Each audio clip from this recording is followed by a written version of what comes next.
விஜய் உனக்கு லைஃப்ல என்ன செஞ்சிட்டாரு? கோடி கோடியா உனக்கு சம்பாதிச்சு கொடுக்குறாரா? இல்ல உன் குடும்பத்தை பாத்துக்கிறாரா? இல்ல உன் வளர்ச்சிக்கு உறுதுணையா இருக்கிறாரா? அப்படின்னு பல பேர் கேட்கறாங்க, கேட்டுக்கிட்டும் இருக்காங்க. அதெல்லாம் விட ரொம்ப ரொம்ப முக்கியமா நம்பிக்கை எனக்கு கொடுத்திருக்காரு. லைஃப் என்னதான் கடந்த ஒரு மாசமா ரொம்ப சூப்பரா போயிட்டு இருந்தாலுமே ஏதோ ஒரு தயக்கம், நம்ம எல்லாமே கரெக்டா பண்ணிட்டு இருக்குமா, ஒரு தயக்கம், ஒரு சோர்வு எல்லாமே இருந்துச்சு. ஆனா விஜய் அவர்கள் கரூர்ல இருந்து போன 41 குடும்பத்தை சந்தித்த அப்புறமா அதுக்கு அடுத்த நாள் மதியானம் ஒரு 11 மணிக்கு ஒரு அறிக்கையை ரிலீஸ் பண்றாங்க. அந்த அறிக்கையை பார்த்த உடனே ஒரு பெரிய எனர்ஜி மனசுக்குள்ள வந்துருச்சு. விஜய் நான் வந்துட்டாரு, இதுக்கு மேல லைஃப் தாறுமாறா போக போகுது அப்படிங்கிற ஒரு நம்பிக்கை எனக்கு வந்துருச்சு. அவர் எனக்கு சம்பாதிச்சு கொடுக்க போவது கிடையாது, அவர் என்னோட பிசினஸுக்கு ஹெல்ப் பண்ண போவது கிடையாது. ஆனா அவர்னால எனக்கு ஒரு பெரிய நம்பிக்கை, ஒரு பெரிய இன்ஸ்பிரேஷனும் வந்திருக்கு. அவரை பார்த்து தான் பல விஷயம் கத்துக்கிட்டேன். அவரை பார்த்து தான் ஹியூமனிட்டி, ஒரு மனுஷன் எப்படி இருக்கணும்னு கத்துக்கிட்டேன். தமிழ் சினிமாலே நம்பர் 1 ஹீரோ, இன்னைக்கு தேசிய அளவுல பேசப்படும் ஒரு அரசியல் கட்சி தலைவர், இது எல்லாமே தாண்டி ஒரு மனுஷனா தலைமை ஜெயிச்சிருக்கு. அந்த குடும்பங்கள் சொல்ற விஷயம் என்னன்னா, இவ்வளவு பிரச்சனைகள் நடந்தும் தன்னோட மகன், தன்னோட தம்பி, தன்னோட குழந்தைகள் இறந்து போயும் விஜய் கூப்பிட்டான்னு கரூர்ல இருந்து 7 மணி நேரம் டிராவல் பண்ணி மகாபலிபுரம் வந்ததே விஜய்க்கு மிகப்பெரிய வெற்றி தான். மகாபலிபுரத்துல விஜயை பார்த்துட்டு ஒருத்தர்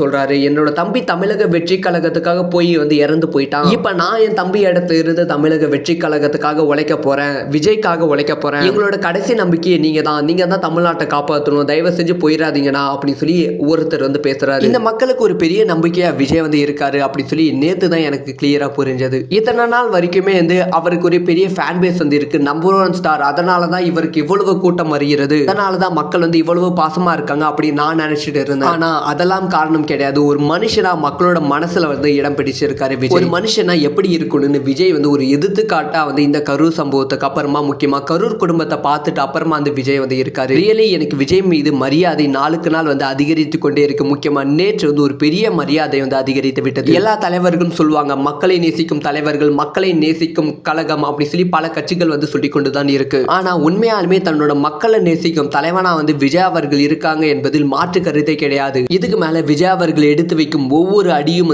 இடியா தான் இருக்க போகிறது. ஆளும் கட்சிக்கு பெரிய பதற்றத்தை ஏற்படுத்த போகிறார். இதனால தமிழக வெற்றி கழகத்தோட பிரச்சாரங்கள் பெரும் கொண்டாட்டங்களா இருந்தது, திருவிழா போல் காணப்பட்டது. ஆனா இதுக்கு மேல தமிழக வெற்றி கழகத்தோட பிரச்சாரங்கள் ரொம்ப புரட்சிகரமா இருக்க போகிறது. ஒவ்வொரு தமிழக வெற்றி கழக நிர்வாகி உண்மையான அரசியல் எப்படி இருக்குன்னு கத்துக்கிட்டு இருக்கான். தமிழக வெற்றி கழக நிர்வாகிகள் மட்டும் இல்லாம தமிழக மக்களும் கத்துக்கிட்டு இருக்காங்க. அதனால வரலாறு காணாத அரசியல் 2026 இருக்க போகிறது. 2026 சட்டமன்ற தேர்தல் விஜய் ஜெயிக்கிறாரா தோக்குறாரா அது விஷயம் கிடையாது. இத்தனை நாளா பிக் பாஸும் டிக்டாக்கும் சோசியல் மீடியாவும் பார்த்து இருந்து என்டர்டைன்மெண்ட்டுக்கு மூழ்கி இருந்த இளைஞர்கள் கூட்டத்தை கோர்ட்ல என்ன நடக்குது, ஜட்ஜ்மெண்ட் என்ன கொடுக்குறாங்க, பிரஸ் ரிலீஸ் எப்படி இருக்கு, சன் டிவிக்கும் கலைஞர் டிவிக்கும் நியூஸ் தமிழுக்கும் என்னென்ன வித்தியாசங்கள் ஹெட்லைன் எப்படி போடுறாங்க, ஒருத்தர் பேசுறது எப்படி பார்க்கணும், ஒருத்தரோட சைகை எப்படி பார்க்கணும் அப்படின்னு சொல்லி முழு அரசியல்வாதியா ஒவ்வொரு இளைஞர்களையும் மாத்தி இருக்காரு விஜய். இத்தனை நாளா தற்கொலை கூட்டம் அப்படின்னு சொல்லிட்டு இருந்தாங்க. இன்னைக்கு உண்மையாலுமே இவங்க தான் அரசியல் மயப்படுத்தப்பட்ட கூட்டம்.